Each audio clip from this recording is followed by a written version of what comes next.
क्या कभी आपने ऐसा सुना है जितने भी डंगरिये छल पूजने जा रहे हैं, जितने भी डंगरिये भभूति लगाने जा रहे हैं, वो उनके मुंह के दांत तोड़ दे रहा है?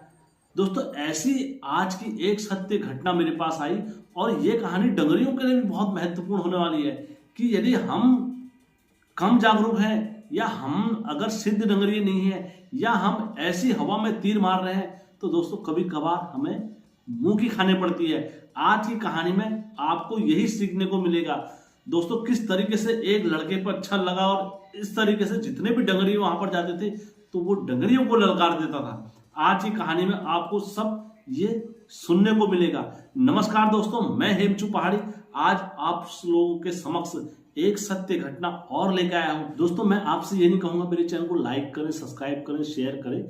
मैं आपसे इस चैनल के माध्यम से केवल यही रिक्वेस्ट करता हूं कि आप कहानी अवश्य सुनें। उसके बाद दोस्तों आप फिर हेमचू पहाड़ी चैनल को लाइक करें, सब्सक्राइब करें, शेयर करें। दोस्तों, यदि हमारी इस कहानी से और हमारे इस प्रयास से किसी एक के मन में भी अपने इष्टों के लिए आस्था और अपने इष्टों के प्रति विश्वास जाग जाए तो मैं यहां बैठे अपना आपको बड़ा भाग्यशाली समझूंगा। दोस्तों, हमेशा की तरह वीडियो में आगे बढ़ने से पहले चैनल का इंट्रो।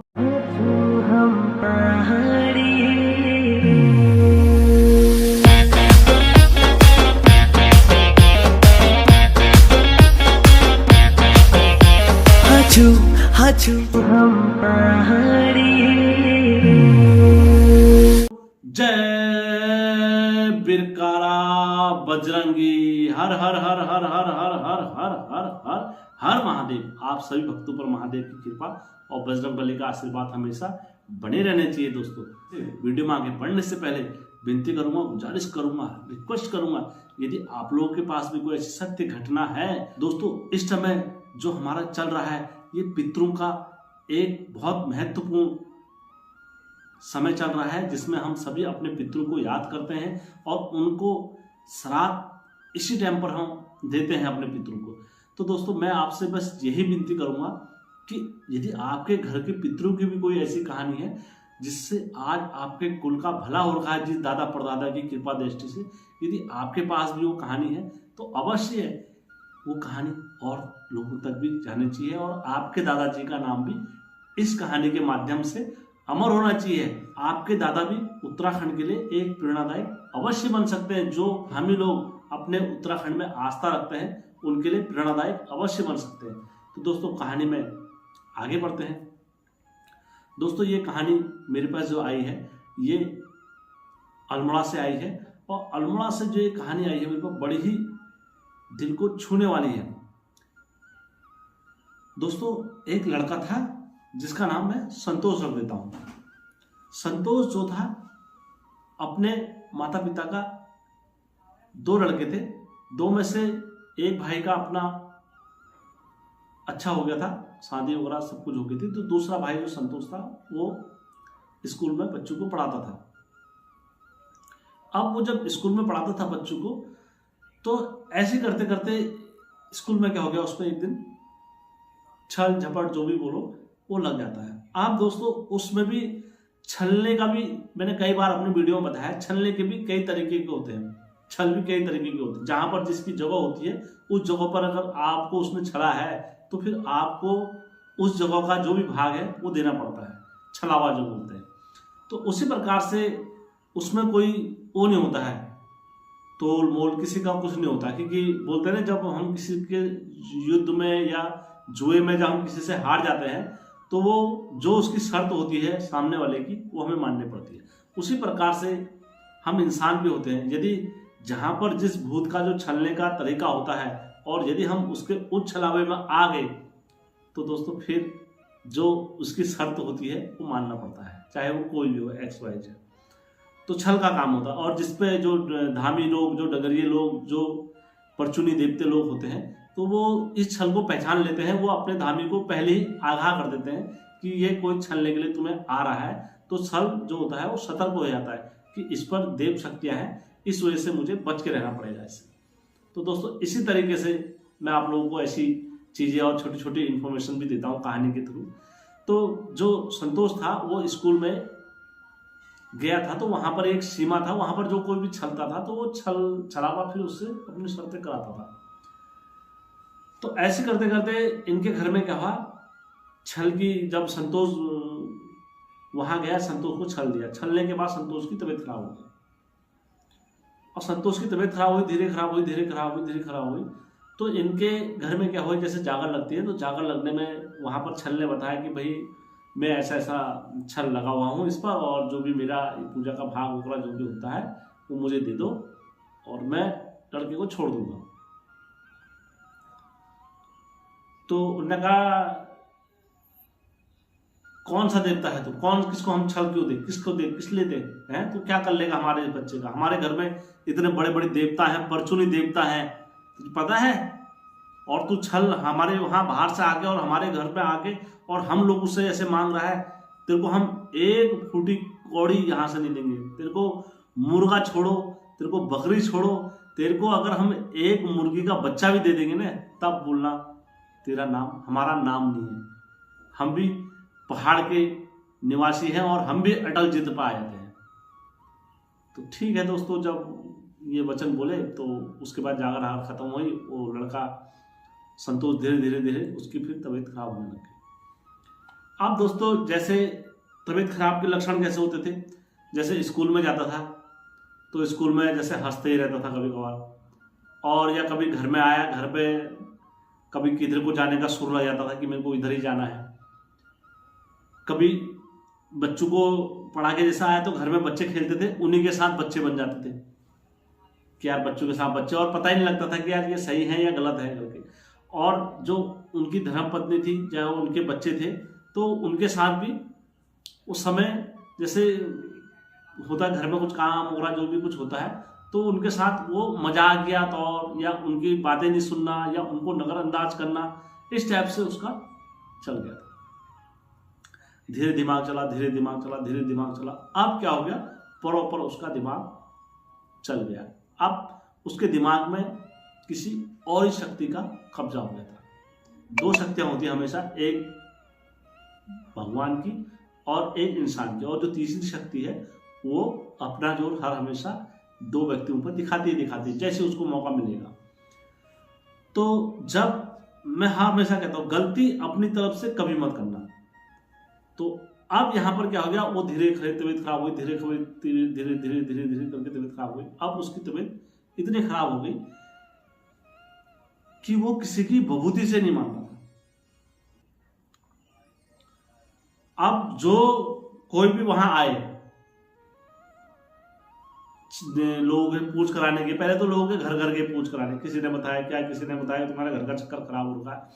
दूसरी जगह गए, उन्होंने कहा यार इस पर तो कहीं पर का छल लग रखा है। तीसरी जगह गए, किसी ने बोला यार ये तुम्हारे घर का है, मेरे समझ में नहीं आ रहा।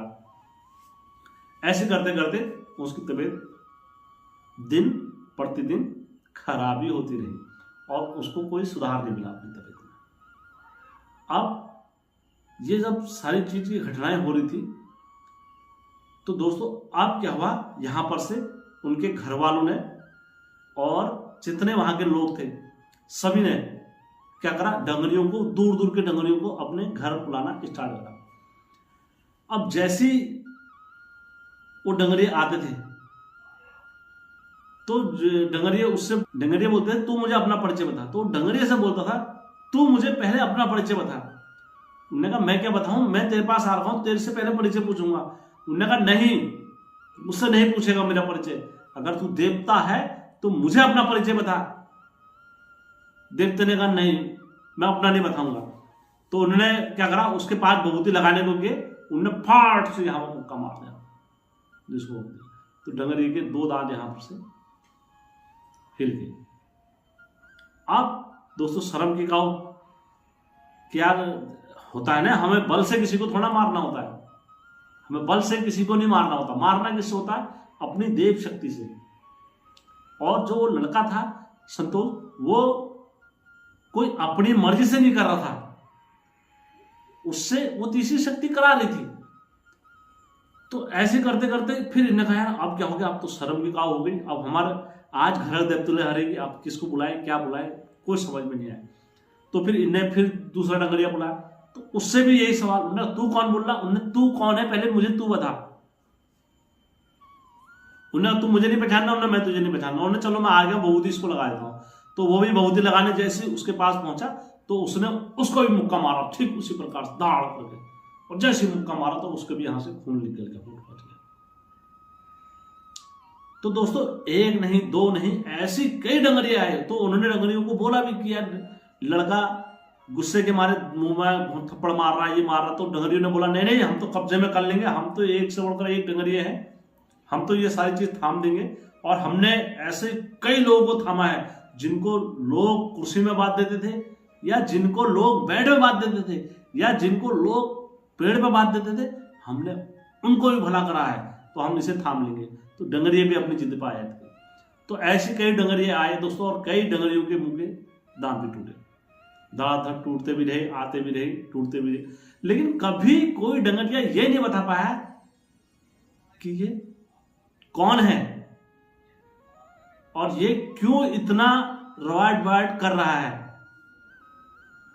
तो ये कोई नहीं बता पाया दोस्तों। अब यहां पर उनके घर वालों की टेंशन, और जो उनके जितने भी बच्चे परिवार में, जो घर में परिवार में जितने लोग थे, उन सबकी रवा रोट राट हर हमेशा रहती थी। और कोई नॉर्मल बच्चा नहीं था, क्या कोई इसे सिखा रहा है या कोई इसे पढ़ा रहा है।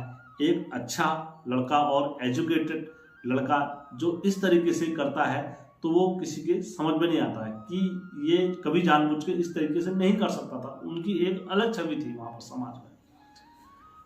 तो अब क्या हुआ, उनके मम्मी पापा और रोगी, बहुत रोगी। उन्होंने कहा यार आज कौन कहाँ गया, आज कोई भी नहीं आ रहा है, हमारा लड़का ऐसी क्या पता मर जाता है, अब हमारा सही नहीं हो रहा है, क्या करें किस। अब जो बातें हुई थी वो पिछली बातें सब भूल जाते हैं दोस्तों, क्या इसने बोला क्या नहीं बोला, क्योंकि जब बोलते हैं जब किसी का समय चलता है तो वो समय को जरूर पहचानना होता है, ये समय क्या चल रहा है।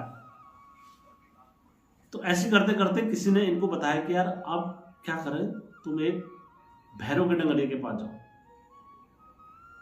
और भैरव के डंगरिये को बुला के लेकर आओ, क्या पता भैरव का डंगरिया वो सही कर देगा। ऐसा नहीं था कि इससे पहले भैरव के डंगरिये नहीं आए थे, इससे पहले भी भैरव के डंगरिये बहुत आगे थे, लेकिन वो किस पर निर्भर करता है, वो आपकी आत्मशक्ति पर निर्भर करता है और आपकी तपस्या पर निर्भर करता है कि आपने अपने देवता को किस तरीके से बनाया है।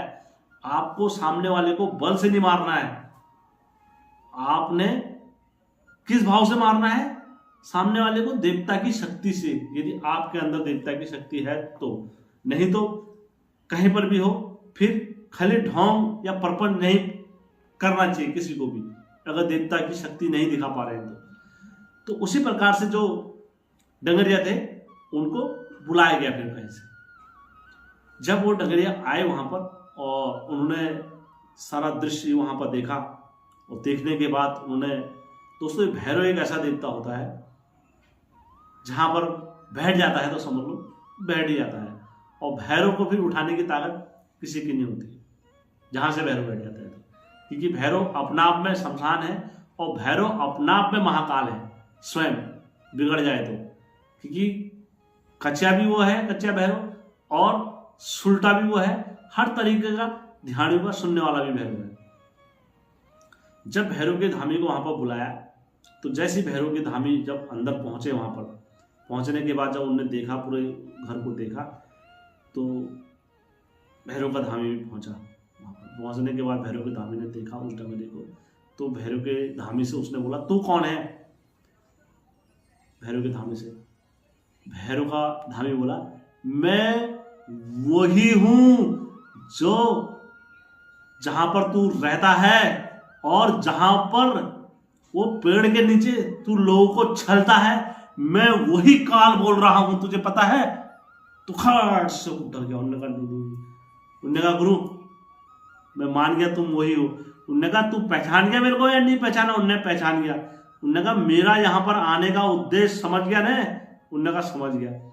उन्होंने कहा गुरु अगर तू वही है, मेरे साथ का है और मेरे साथ में चलने वाला गुरु है, तो तू अकेले जाएगा रात के 12 बजे, और मैंने जो बोला है तू मुझे वहां देकर आएगा। उन्होंने कहा ठीक है, तू जो बोल रहा है मैं रात के 12 बजे वहां पर जाऊंगा और तेरे स्थान पर तेरी पूजा करके आऊंगा, और मैं अकेले ही जाऊंगा, किसी को नहीं ले आऊंगा। उन्होंने कहा ठीक है गुरु, तू जा वहां पर और मैं यहां पर बैठा हूं। तो दोस्तों तो भैरव का जो डंगरिया था वो वहां पर गया, और जो वहां पर उसका खिचड़ी थी, 7 की खिचड़ी थी, और जो वहां पर उसकी जो उनकी अपनी जो तंत्र विद्या थी वो वहां पर ले गए थे भैरव, और जो वहां पर मुर्गा था मुर्गा ले गए थे, जो भी सामग्री थी वो वहां पर उस पुलिया के वहां पर, और वो पेड़ के बड़े के पेड़ के सामने उसकी पूजा मसान की वहां पर करके आया। जब भैरव वहां जब पूजा करी तो दोस्तों वो धामी पहाड़ का दृश्य, और वो धामी वहां अकेले पूजा कर रहा है, और सोचो कि वहां पर उसने वही गणित उसको छलने की डंगरिया को लगाई जैसे उसको छला था। कभी एक तरफ से हवा चल जाए, और कभी रात में कानों में आवाज आ रही है उसको सुनना चाहिए, ओ इस टाइप से, और कभी एक बच्चे की रोते हुए आवाज आ रही है, कभी एक वृद्ध आदमी की आवाज आ रही है, कभी एक हंसती हुई औरत की आवाज आ रही है उसके कान पे। लेकिन उसने उन आवाजों से एक क्षण के लिए भी वो भ्रमित नहीं हुआ। जब उसने अपनी वहां पर पूजा कंप्लीट करी, उसके बाद वो खड़ा उठा, वहां से खड़ा उठने के बाद उनने वहां पर जो भी उसका था वो दिया, और फिर आया घर में। फिर उससे बोला अब तू आज के बाद इसका पल्ला छोड़ेगा, जो तेरी शर्त थी, जैसी तेरी शर्त थी, ये भैरव ने वैसी तेरी शर्त पूरी करी है। तो जो उस लड़के पर शक्ति बुरी आत्मा नाच रही थी, वो खट से उस पर नाची, और वो उसके चरणों में नतमस्तक हो गई। उन्होंने गुरु मुझे अब इस दुनिया से तार दे, मैं इस व्यवहारिक दुनिया में नहीं रहना चाहता हूं, तुम मुझे इस माया मोह से भेजकर मुझे इससे मुक्ति दिला दे चक्रकाल से। तब जाके भैरव बाबा दयालु है दोस्तों, भैरव बाबा जैसा देवता कोई नहीं है, दयादानी में आ जाए, और बिगड़ जाए तो भैरव बाबा जैसा क्रोधी देवता भी कोई नहीं है दोस्तों। तब जाके भैरव बाबा दया दृष्टि में आते हैं वो आत्मा पर, और आत्मा पर दया दृष्टि पर आने के बाद फिर कहते हैं जा मैं तेरा उद्धार करूंगा, और फिर वही लड़के से उसका वार्ज कराते हैं 3 दिन का, और 3 दिन का वार्ज करा के और उस आत्मा को हमेशा हमेशा के लिए इस दुनिया से मोक्ष प्रदान कर देते हैं भैरव बाबा। तो दोस्तों उसके बाद उनके मम्मी पापा रोते हुए और सारी चीज वो करते हुए उनके सामने आते हैं, कहते हैं भैरव बाबा आज तुम्हारी वजह से हमारा बच्चा बच गया, नहीं तो ये नौमती नहीं आती। भैरव बाबा कहते हैं ये नौमती नहीं आनी थी, इतनी कहानी आगे नहीं बढ़नी थी, यदि जब उसने अपने मुंह से अपना भाग मांगा था तो आपने तुरंत उसका भाग निकालना था, वो उसी दिन उसको सौंप देना था, नहीं तो आज इतनी नौबत नहीं आती, नहीं तो आज इतने धामी और इतने डगरिये लोग यहां से अपने दांत तोड़ के नहीं जाते। तो दोस्तों ये कभी कभार क्या होता है, एक नियम भी होता है, ये कभी कभार एक प्रकृति का घुमाव भी होता है, और सामने वाला डंगरिया खाली हवा में बोल रहा है या वाक्य में डंगरिया है या वाक्य में उसमें देव शक्ति है, ये तो जब वह सामने आता है तभी उस चीज का पता लगता है। दोस्तों इस घटना में और इस कहानी में मैंने जो कुछ भी बोला है सत्य बोला है, कुछ भी मैंने असत्य नहीं बोला है। किसी भाई को इस घटना का साक्ष्य या प्रमाण चाहिए होता है तो मुझे 3 दिन के अंदर संपर्क करें, मेरा उत्तरदायित्व है, मैं आपको इस कहानी का जरूर साक्ष्य दूंगा, लेकिन 3 दिन के अंदर। और दोस्तों अगर कहानी अच्छी लगी होगी अपने दोस्तों के साथ, अपने मित्रों के साथ, अपने घर वालों के साथ अवश्य शेयर करें। किसी के मन में भी अपने इष्ट के प्रति या किसी के मन में भी भैरव देवता के प्रति करुणा, ममता और दया निधान अगर जागता है तो दोस्तों मैं अपना आपको यहाँ पर से बड़ा भाग्यशाली समझता हूँ। अगर कहानी अच्छी लगी होगी तो दोस्तों के साथ